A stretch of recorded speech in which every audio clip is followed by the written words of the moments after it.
Hello guys, welcome back to another FIFA 21 video. Today I'm showing you 4-5-1 attacking custom tactics and play instructions of FIFA 21 Ultimate Team. So the 4-5-1 formation, very few people actually use this formation in game. It's mostly just for chemistry because it works so well with chemistry, but there actually are quite good custom tactics you can use just as quite an attacking formation. So it's very attacking, as you can see. No TDMs, only one centre mid, and then we got two cams, one striker and a left mid and a right mid. So very attacking going forward. So it can actually be used very well to score a goal or two if you need it quite desperately, if you use it right. It's a bit like the 4-2-2 in terms of that's a very attacking formation, but just a very different shape. So the 4-5-1, we're going to start off with custom tactics, go on to player instructions, and then go on to some analysis as well. So the custom tactic, the defensive style, I recommend using balanced. Using press can work, but I feel like it sort of draws your players out of position, and on this formation that is the least thing you want. So I recommend keeping it on balanced. It also saves energy on your players. For the width, I recommend to use about 5 width. 4 width can work well, maybe go 4 or 5. Anything above 5 is just a bit too high. I recommend going with 5 on a 4 at the back formation. It works really well. For the depth, I do recommend using 7 depth. 8 is a bit too high, even though it's an attacking formation, but you want 7 depth to get that automatic offside trap. Anything below that is sort of pointless using this as an attacking formation, and that is the only time you'd use this. So I recommend 5 width and 7 depth. Offensive style, make sure you are using balanced or long ball. Fast build-up doesn't really work too well. Balance is sort of okay to use if you sort of want to be more unpredictable, but I do recommend using long ball very strongly in this formation. Very useful to use.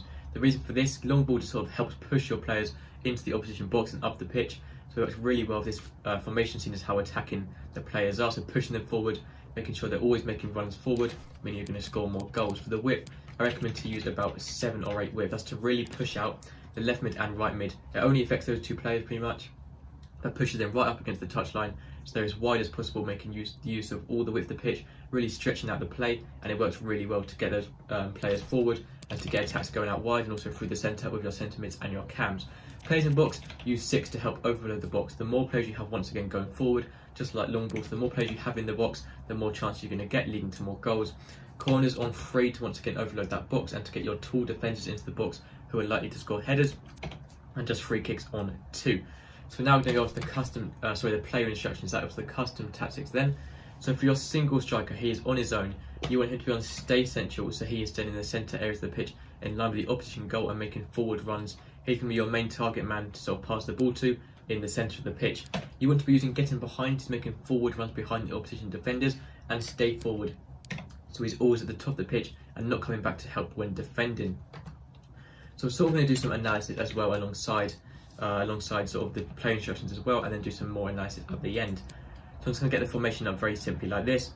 So you can see your striker here, all he's going to do is make forward runs behind, stay forward. He's not really going to drop anywhere below here when defending because he's on stay forward. He's always going to be up here.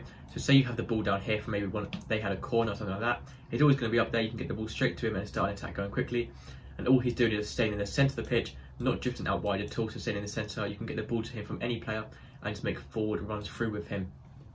So now onto both your cams. You're going to be both the same instructions for your left cam and your right cam. For these, you want to be using stay forward as well, so they're always staying at the top of the pitch, once again like the striker, because it's an attacking formation. Get into the box to the cross to help overload the box once again. Positioning freedom, leave that on a stick to position. Sometimes for left cam and right cam, it's actually a good idea to use free roam, but on this formation you don't want that. You already have left mids and right mids out wide. You do want to stick to position.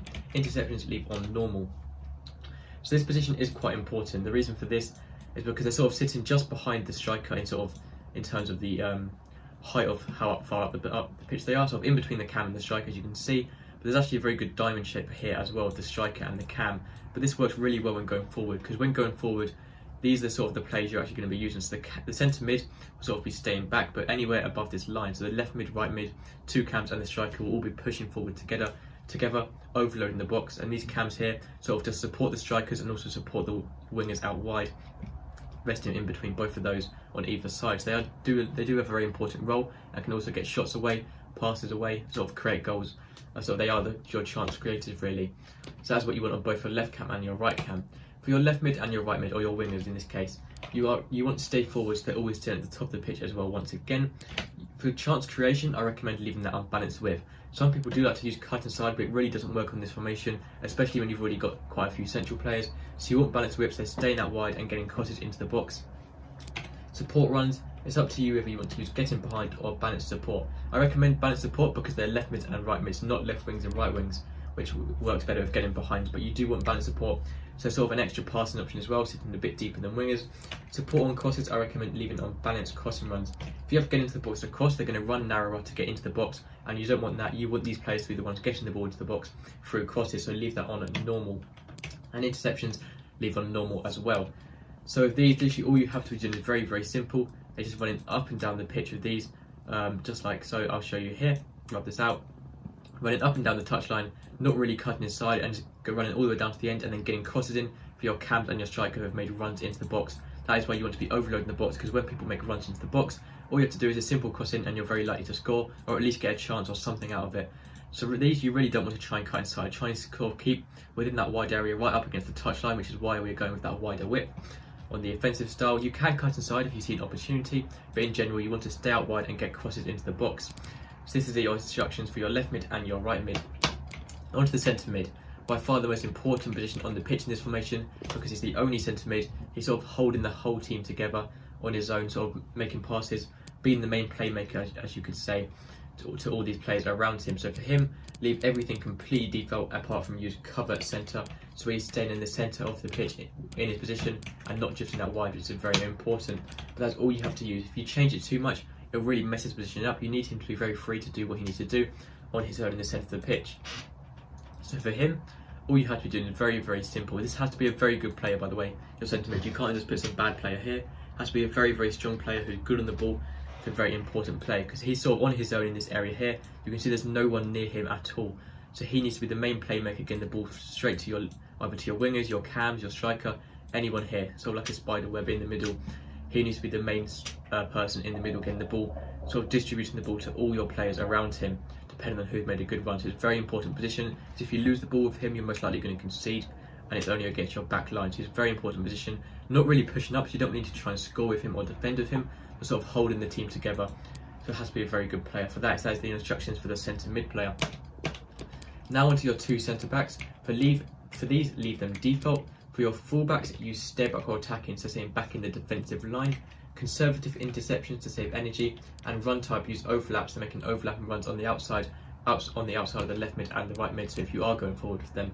Lastly, for your goalkeeper, comes across here to your keepers being more aggressive, coming off his line to defend corners and crosses, and use sweeper keeper, so he's being more aggressive to challenge loose balls and stuff like that from your opponent. That's all the custom tactics and play instructions, and I've actually done most of the analysis as well, sort of going through each of the plays, but I'm going to show you generally what you have to do. So it's very simple, like I mentioned earlier.